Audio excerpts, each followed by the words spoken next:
Hello, welcome to the Modern Agency Shift, a Satori series for recruitment leaders building what's next. Each episode, we break down how smart agencies are using tech, data, AI, and sharper strategies to scale, evolve, and unlock real enterprise value. Just clear, actionable insights, no fluff from us, the principals at Satori. And today, we're looking at what it really means for agencies to think like tech companies, following an article that Steve wrote. So I'm going to kick off with you, Steve. And you spoke about AI being either hyped or dismissed as nothing new, but that there's a middle ground that we should be looking at rather than those polarizing views. Do you want to kind of unpack that a little bit? Yeah, I mean, the first thing is it's inevitable. I mean, if you're holding out, you're an AI denier, and you don't believe it's going to happen, then you're going to be not very competitive going forward. But like most things in recruitment, there are extreme views. There are people that sort of are out there professing that everybody's going to get replaced by AI, and there are those saying it's never going to take off. We've seen this before. We saw the internet arrive. We've seen other change. But the truth is somewhere in between, because humans still trust humans. But recruitment, when you look at the process, is a series of tasks from origination of both candidate and client all the way through to the transaction itself. And the reality, the in-between piece is that the humans in recruitment need to move down the end of the process where trust, nuance, relationships, those sorts of things matter most. But the task aspect of recruitment, I think, is going to be very replaceable. So I think, depending on which end of the process you're at, it's going to make a big difference. And the other thing I'd just say, Alex, is that recruitment agency owners, founders, executives are confronted with downward margin pressure and upward cost pressure. And so in my experience, in all of my career, they're looking for ways to maintain or preserve EBITDA. And technology is one way where they can reduce the cost of delivery. So even if AI is a whimsical notion that doesn't really happen, everybody's going to look at it for that reason alone.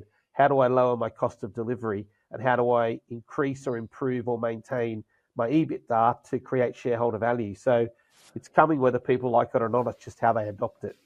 I was actually reading something yesterday, and it said that AI-powered recruitment, so as in platform-only recruitment, is going to treble to 37 billion by 2032. So that would say that, I mean, the number of vacancies isn't necessarily going to match that. So AI-powered recruitment is going to be taking that piece of the pie. So as Steve says, those who sort of transform, those who are traditional methods only aren't going to make it. You're going to have to, even if you don't have an AI powered only model, you're going to have to go hybrid. AI is going to have to come into the picture at some point. Yeah, Tracy, I think the other thing that when I talk to a lot of people, they talk about AI in its purest terms, but my question to them is always compared to what? So if you look at the current recruitment process and how inefficient it is, systemically inefficient, with the amount of productive time that people put in, the amount of quality they put in. Every owner I know complains about the lack of activity. They complain about the lack of sort of drive from recruiters. The candidates continually complain about being ghosted, when they're not there. Clients complain they never ring at the right time. So when you compare AI to that, is it worse? It couldn't be worse. So therefore, it's not just the cost issue, it's not just the inevitability of it, it's just when you compare it to the current model, which is now increasingly inefficient, it makes sense. And to your point, Tracy, as well, I think I was seeing yesterday that Mercor has become the fastest growing company on the planet. It's gone from 1 million annual recurring revenue to 500 million annual recurring revenue in just 16 or 17 months or something like that since its last round of investment or an acquisition. So you've got to compare it with things like that. And with the leadership mindset, this might be one for you, Jackie. How do you think that needs to evolve versus kind of past waves of change? Do you think it's any different with this, with this wave of change coming? Yeah, probably. And I think a conversation I had today with some colleagues over here was, talking about the data that's used and how you measure activity and what the AI strategy needs to be. AI strategy doesn't sit on its own. It has to be part of the whole picture. It's about understanding where your productivity gains could potentially come, but more importantly for me is measuring then what you're doing today and what good looks like in the future, because otherwise you're never going to know. I think any of us who've had to go and beg for money to invest in a particular technology, there's always a business case involved, right? So you've got to know what it is you're doing now versus what you want to achieve in the future, so that you can demonstrate whether that business case is realised or not. So from a leadership point of view, understanding what your current state is critical then to drive your measurement or your metrics, if you like, for what future improvements you might make, so that you know whether or not your investment is working, because if it isn't, you want to pull it, but also knowing what your ROI is, and whether or not you've got time to redeploy people into other activities. So it's really changing the mindset of leadership to be, I think, much more data-led than they potentially are right now. Mm-hmm, mm-hmm. That was something you mentioned in your article as well, Steve, is that it's not necessarily a tool or a tech style investment. It's more thinking about like headcount. Yeah. Is that correct? It is correct, because again, and apologies if I'm sort of this sounds slightly too basic, but generative AI and agentic AI are not the same thing. And a lot of agencies are using generative AI to write their ads, or to tidy up CVs, or write proposals, and that's fine. But what we're talking about here is agentic AI that actually is going to step in and do the work of a human. And talking to people that are in large corporations, increasingly they're considering their AI investment as human headcount, because it's doing the job of a human. They include that in their productivity stats. So they're comparing productivity no AI with productivity including agentic AI, as if the AI was human, because it is actually doing the job that someone used to do, or it's augmenting the job someone does to make them more efficient or quicker or more accurate in that job. So yeah, 100%. I mean, agencies should be looking at their agentic AI as if it's headcount. Interestingly, and it feeds back to your first point, Steve, about how things are done currently, traditional processes. So we all hear about, the big biller in an agency who doesn't take notes, who just knows where the business is. They're the person who's kind of we don't want to disrupt their process. But what we're hearing more and more is that those high billers have a resourcer attached to them. So a person who is filling their pipeline of people to call, or who is, sending out, creating the hot leads for them to contact. So that doesn't have to be a person anymore. A really good use case is actually some form of AI, or even agentic AI, as Steve mentions there, to help those billers, do the bit that is the high value piece, as Steve talks about, sort of the deeper end of the pool. And I suppose what's important, and then it comes back to Jackie's point about leadership and accountability. From my side of things, and talking about AI ethics, you need to train your AI as if it were a resourcer or a junior recruiter. You need to keep an eye on it. You need to tell it what's good. You need to tell it, make sure it's going in the right direction.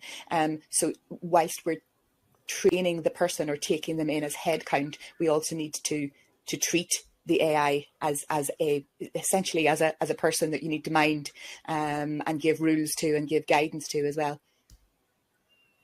I definitely want to come on to how we keep that process, just keep it human, if you will. But with that ROI conversation at the moment, like, where are execs getting the ROI conversations wrong?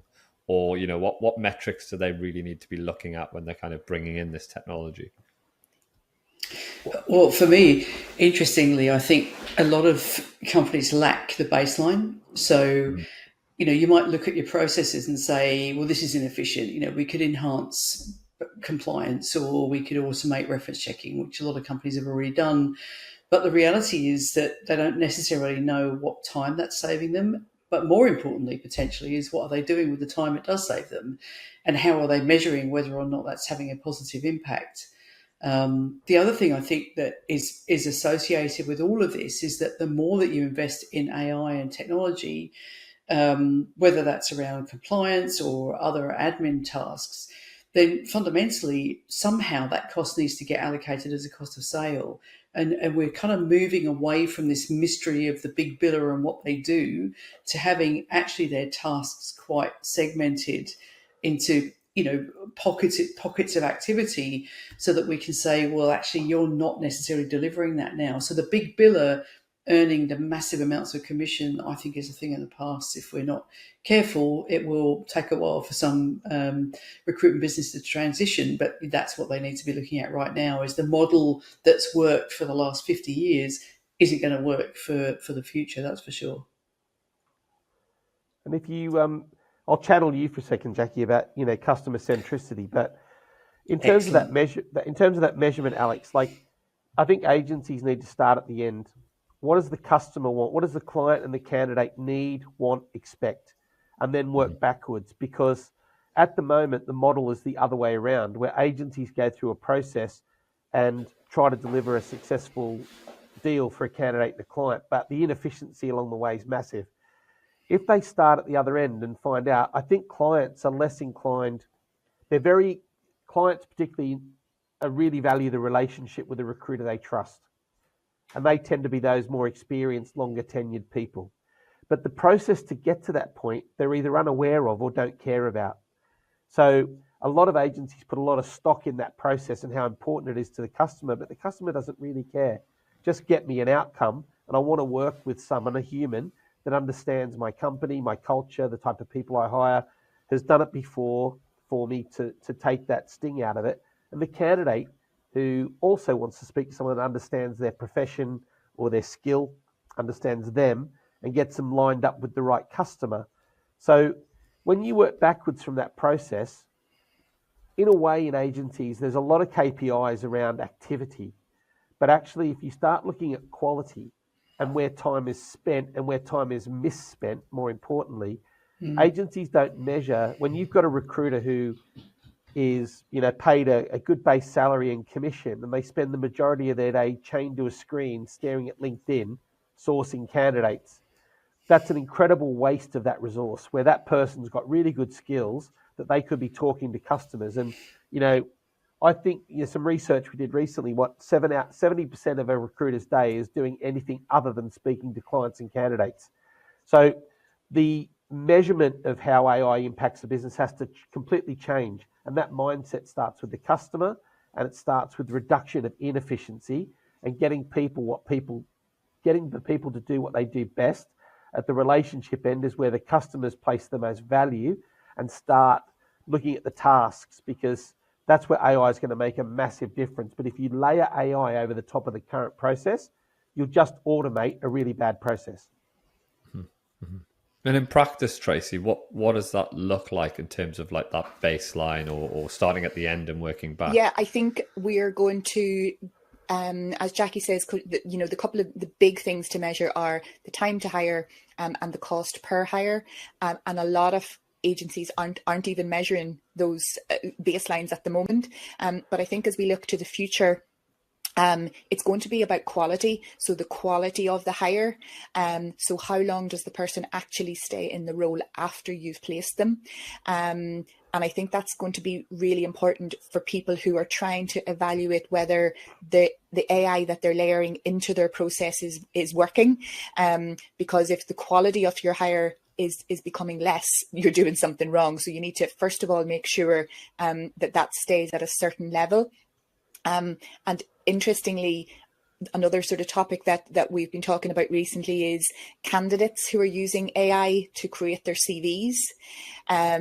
And that may also detract from the quality of the hire, because if your process, your job description, your screening is all AI, the candidate has written their CV using AI, then they sit into their seat on day one and they can't actually do the job.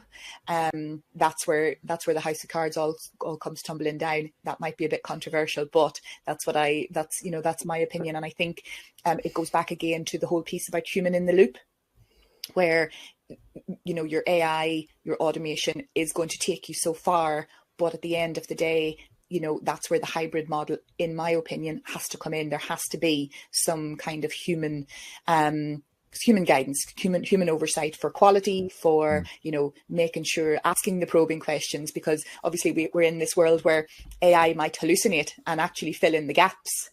So we need to make sure that the consultant is asking the probing questions, that the person really fits the bill. Right. And that's how ironic that the interview becomes more important than ever. Yeah. Right. For sure. And actually, if I can be bold enough, most recruiters don't really know how to interview anymore. It's a completely lost art. CVs come in, they don't meet people face to face. And I would say interviews are pretty light touch generally. So ironically, in a conversation about AI, people should get their recruiters to be better at interviewing. The other thing I just wanted to add to that is that, if this is not dawned on everybody in recruitment already, it should. And that is, you raised it with candidates, Tracy, but clients have also got AI. And they're also having the conversations about how do they use AI to enhance their talent acquisition process. And some of those clients that people traditionally work with have got pretty big budgets on tech. And they've got pretty heavy internal resources around tech. So the weaponization of the client with AI is going to mean that agencies have to be sharper about how they provide services and how they're aligned to the processes that clients want them to work with, not just send them CVs. Because the clients can find the CVs with bigger, better tools than the agencies have got on AI. So, this is a sandwich here for agencies about how they play this. They're stuck in the middle. They have to make the best of that situation and reinvent themselves. It's not just a case of automate old process. Something that occurred to me actually, and again, this might be quite controversial, but in a lot of circumstances, we as agency recruiters are all about placing the candidate, not necessarily getting the best candidate for the role. So in reality, if you place 5 or 6 candidates in a month, great, that's your job done. You've made your target, hey ho. Are they actually the best candidates for the roles or the vacancies that are open? Maybe or maybe not, because in a lot of recruitment agency offices that I walk into at the moment, it's all about, what's the latest CV that has landed on my desk that has applied to the job. Whereas if you're really employing AI effectively, it's going through 2,500 of your candidates and giving you the best 10 to call. So I think maybe it's actually better for the end client for us to be using AI, because they're not just getting the most recent or the top 3 that were on my hot list from last week. Yeah, from anywhere in any language. Yes, absolutely. That's not a limitation anymore. No. And so with that, posits an interesting question. Do you think AI can actually make recruitment more human? Yes, because the current process isn't that human anyway. It's relying on email, WhatsApp, SMS, forwarding CVs, portals, right? The art of recruitment, which, it's still a very trust-based process. At the end, the interview, people do like to press the flesh with people and meet them still, if that's possible.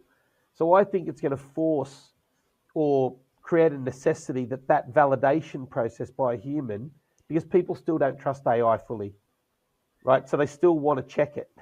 And therefore, I think it has the propensity, Alex, to make it more human, because it'll make people go retro back to the processes that really the industry was founded on. Yep. And as well as that, I think it possibly introduces, I know we talk a lot about, Steve talked there about not trusting AI, and there's a lot of talk about how AI can introduce bias. In flipping that coin, there is a world where AI is not biased at all. So I don't look at 5 CVs and say, oh yeah, that this guy went to the school that I'm familiar with, so he must be good for the job. Whereas AI won't do that. So absolutely needs to be checked, absolutely needs to be verified. But I think it could introduce an element of diversity that we don't do as humans currently. So that kind of flips the bias argument on its head as well. And Jackie, do you want to speak to that through a kind of customer experience lens as well? Yeah, it's interesting, isn't it? Somebody asked me today whether I thought AI was going to make fees drop to clients. You know, whether basically being more productive would mean you could pass on cost savings. If that's how recruitment agencies are deciding what to do with AI, then we're all on a race to the bottom, frankly. Which you could argue we've been on for many years anyway. But I'd love to shift the conversation to how do we create more value. And, you know, clearly one of my bandwagons is actually talking to your customers and trying to understand where their businesses are going and what pressures they're dealing with. And I think, you know, there are so many pressures on a recruitment business right now in difficult markets in various places around the world. How do they balance shareholder demands with employee value propositions, with gaining market share or, you know, acquisitions or scale or whatever it is they're trying to do. The AI is just one of those other pieces of noise that they're trying to determine where it fits in the priorities. And quite often that means people end up doing nothing. So if there's a kind of North Star that's going to help you decide what it is you should be focusing on, it's actually should be driven partly at least by what your customers are telling you they want, where they see you can create value for them, where they see their businesses are going. You interpreting that as a business to say, okay, well, if that means our customers are going there and they're the customers that we want for the future, this is then how our model needs to change. This is how our REM structures need to change to meet that demand. This is how our geographic representation needs to change, whatever it might be. But your customers are the ones that should be driving those conversations, not your fear of missing out because your competitors are using X, Y, or Z tool. But, you know, aligned with your business strategy, your customer strategy, how do you make those two work? And I think, you know, there's a lot of pressure to be in everything AI, and are you doing this and are you using that tool and have you got that automated? The reality is what works for your business is what's going to create more value for your customers. That's how I see it anyway. Yeah. I think it also poses an interesting hypothesis about whether the buyer is actually human. Because I think, you know, we're not far away, if we're not already there, that for certain job categories, certain role types, the buyer of the service is an e-procurement AI-led tool. I was just going to say, there's a lot to be said about whether or not procurement people are actually human as it is, Steve. I'm certain they're not. And I mean that in the nicest way. I think that's fair. I'll go even further to say that they're so binary in the way they think that I don't think they've necessarily understood the value proposition for years and years. But yeah, I mean, again, you know, when you think about certain role types and you segment the market, I think there is a case where that price argument, Jackie, will apply because the value that the recruiter puts into the process and the judgment, et cetera, doesn't have a value to the customer. Yeah. And therefore, a quick, fast solution with AI where they're recruiting at volume or they're recruiting people where they're executing a skill that doesn't need other types of human interactive skills. I think there comes a point where AI will just be, you know, those clients will use technology and to be honest, it could possibly eliminate that part of the recruitment agency market at that particular commoditized end of the market because the client doesn't put value in the process and the candidate doesn't care either. So it'll be interesting to see how that works. I just want to move on to some like practicalities, you know, maybe for listeners to kind of take away some actions and centered on a couple of key themes as well, data and like positioning. So just starting with data as a strategic asset, which it should be in a recruitment business, because agencies sit on gold mines of underutilized data. And of course, it's going to come to you, Tracy, but you know, just some like practicalities of like an initial cleanup or first steps. What should agency owners be thinking about? Yeah, so I think, and I would say this, but I think your database is still one of your USPs. So as Steve talked about earlier, there's nothing stopping clients, end clients going straight to the market themselves, but they don't have your database. So that is really what people need to look at. So in terms of an initial cleanup, absolutely. If you have data, going back 5-6 years, if you're running any sort of AI over it, it needs to be current. Because if you have data that's if it's out of date, the model won't work as well as it could. It mightn't have up to date, let's say, job titles. So let's say you're looking for prompt engineers. That skill maybe didn't even exist 2 years ago. So the data in your database needs to be current. It needs to have both positive and negative outcomes. So I do see agencies, for example, that they only put placements on their HES, but a model would need to see negative and positive outcomes to train it properly. So it's really important, from a practical perspective. All the old chestnuts, you still need to be, putting your all of your workflow on there. You need to be putting your notes on there. However, the good news is that AI can help with all of that. So AI can help with data quality. AI can help with, speech to text, taking notes. So there's a lot that it can do on both sides, but your data does definitely need to be, it needs to be clean. It needs to be, again, coded, and I'm going to say coded not in the old traditional sense of the word, but those humans in the loop need to still be aware that if something's being categorized, it has to be categorized correctly on your database.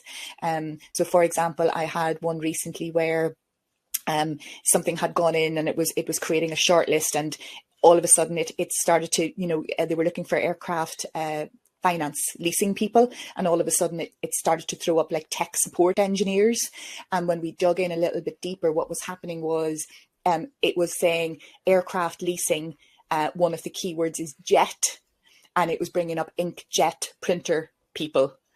So there's always, so data, you do need to tweak it and potentially tweak the model and be aware as well. One thing that's from a practicality standpoint is, and people do need to remember about this, with the EUAI Act, easy to say, any candidate is entitled to ask for the rationale for why they were included or excluded from a search. So again, it's really important that people think about that, and business leaders think about that, you still need to have, really good core criteria to say, yes, this is why you were excluded, for example, because anybody can ask for that rationale. Mm-hmm. And do you think we can still use data? Sorry, do you think we can still use data to differentiate the value that we can bring to clients and candidates? I think so, because again, what it can do is, for example, one thing that predictive analytics can do is help surface, your most valuable clients. So you might have all along, you might be thinking, yeah, my top 20 clients are those that are spending the most money with us, but it might actually help you see those that have more frictionless processes, those that you're getting better value for money, better value return on effort from, and so on. So I think there's a lot that data can do that goes beyond sourcing and finding I don't know, placing the candidate into the job. I think there are extra pieces that people don't think about in terms of their data that can bring value, for sure. Mm-hmm. But I mean, most people, to be blunt, the database is a doorstop. Yeah, for sure. Like, it's just a dead weight in the business, and ultimately most recruiters don't trust their own database.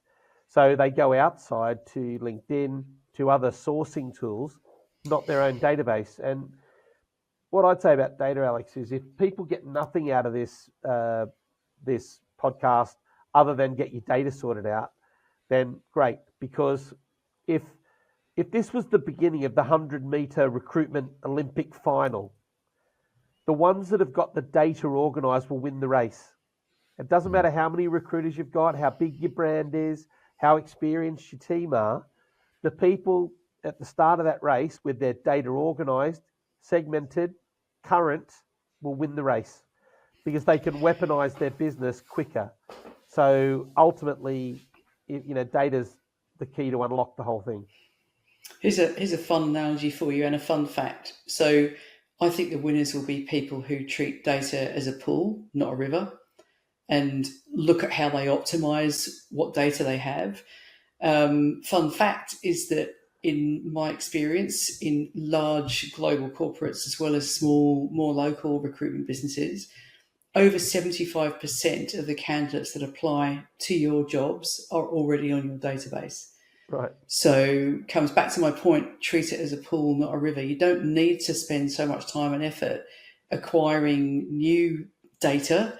You've already got a very rich mine of assets that you're not basically optimizing for their careers, for your ability to fill roles, and for your ability to add value to your customers, whether they be candidates or clients. And to add to that, then on the client side of it as well, we also have to bear in mind that your data can tell you, who are the most valuable clients to call as well. So back in the day, you might have started every business development morning with a list of 1,000 clients to call. Nowadays, you get to call the top 10 there where there are signals on the internet to say that somebody has moved, that there has been a leadership change, that there's been a merger or acquisition. You have data on your database to say that that particular client is hiring in another geography or another discipline. So all of those things, and it's again, all of that data is not just, it's not just CVs. There's a lot of data in your database that can be really, really useful and add a lot of value. Right. And if they're thinking about changing CRM, if you're a recruitment agency, don't. Just don't. It won't make any difference at all to your performance. Just get your data sorted out, and what you've got is perfectly adequate. So if we're heading to a place where people have their data sorted and everyone's got ubiquitous access to this technology, and therefore, perhaps agencies can't compete on process as much as they once could, what should they compete on, in terms of being the chosen agency to work with or the trusted advisor? How do you package that? I'm going to... to me, it comes back to... Sorry. No, go ahead, Jackie. Go ahead. I was just going to say it comes back to understanding what's going to create most value for your client. Because what's most valuable to your most valuable client, and to Tracy's point, I almost would recommend a P&L on every one of your major clients, because sometimes we think winning a great tender or preferred supplier agreement is the best thing that could ever happen. The reality is then you're probably spending more management time on fulfilling that contract, yet earning less out of it than because of the margins that you're having to, those lovely procurement people have forced you to accept, not to mention the legal terms and so on. But the reality is you might be much better off creating more value for customers who are transactional, 3 or 4 times a year users of your services, because they're higher value rather than a higher volume. So for me, it comes back to understanding what creates most value for the customers that are going to create most value for you. I just would like to make a point about being a trusted partner. And if any time that you're not building trust, you're eroding trust. And I think, again, there's a lot of work and homework people need to do before they jump on the AI train in terms of the maturity of their organization around AI. So you really need to understand the ethics around the AI that you're using. So that's having your policies up to date, making sure that you're transparent with your candidates, making sure that there's no room for your provider to be biased. And I think all of that puts you in a position of trust with your clients and your candidates that you need to have if you're going to, really I suppose, sell the value of the fact that you're using AI. It needs to be wrapped around with that building trust piece as well, for me. Yeah. And for me, we're just about to move into an era of highly customized services. So recruitment's been a very generic service by and large, that everybody's bought into the same sort of process. Everybody's drunk the Kool-Aid, think that's the way it works. We're now going to move into an era where every customer can expect to get bespoke services that really align to them tightly, because I think the flip here, having talked to M&A people, corporate finance people, bankers, lawyers, etc., all involved in the sector, clients are now increasingly interested in the ability to outsource the process like they outsource lots of other things, if the agency can do it as well as they can do it, or better than they can do it, faster than they can do it, and cheaper than they can do it. Finding the candidate is not the skill, it's the outsourcing of the end-to-end process. And to do that, you have to mimic your customer so you look like you're part of them. So we've talked about this partnership model for years in recruitment. It's not a real thing, but there's going to be demand from our clients now that they get bespoke services. So I think one of the big changes with AI will be the big shift towards agencies customizing services for individual clients so they appear to be seamlessly related to that customer, representing their brand, representing their processes, and doing it in a way that's better than they could do it themselves. And that's where the value proposition is going to really land. Fantastic, thank you. I mean, just a quick recap of what we've touched on there. So we talked about mindset, ROI on these AI tools very briefly, candidate and client experience, data and positioning. Just as we kind of round up, I just wanted to ask each of you, for a 30-second snippet on a piece of advice you'd give to agency leaders to act on this week, or something to go away and do. What would you be telling them? I'll go first if you need some time to think. Okay, you go first. You go, Alex. You go. I read an essay this week on the technology leaps, and it talked about the difference between microprocessors and containerization, and how who were the winners and losers from big leaps forward in technology. So I'm going to share a link to that in the show notes. I'd like people to go away and have a read of that and think about how it affects us as recruiters. And it is in and around the topics we've been discussing today, but yeah, just a useful read and something that only takes 10 minutes. I will talk a little bit about the fact that the onus is on leaders to evaluate any of the AI tools that they're going to bring into their business. So that's making sure that the data is up to date, and making sure that there's transparency, making sure that your policies are all compliant, making sure that, I think there's a big change management element as well, because what we don't want is that, recruiters are going rogue and, using under the table AI tools that aren't compliant, that don't, fit with your brand. And I think, for me, there's definitely sort of a whole embedding process. So like we all had to, I'm sorry, Steve, but we all had to embed GDPR, 2 or 3 years ago, but we now have to embed AI ethics going forward as well. And I think that's really important and something that leaders shouldn't overlook. I think for me, we talk about in Satori, we talk about the business forward model, and in that model there are several. It's a big flywheel basically that says you can't look at one aspect of your business in isolation, that there are a number of facets that need to be considered. So for me, it's understanding what it is you're trying to achieve. If AI is a big question for you, what's the answer that you're looking for? If it's going to help you achieve your end goal, whether that's to exit your business or make it more efficient, then you really need to understand where it is you're going, and to have to your point, Tracy, having your leadership all aligned in that vision is critical. No amount of AI will make that happen. If you've not got an alignment on the vision, you've got no alignment in the way that you want to achieve that.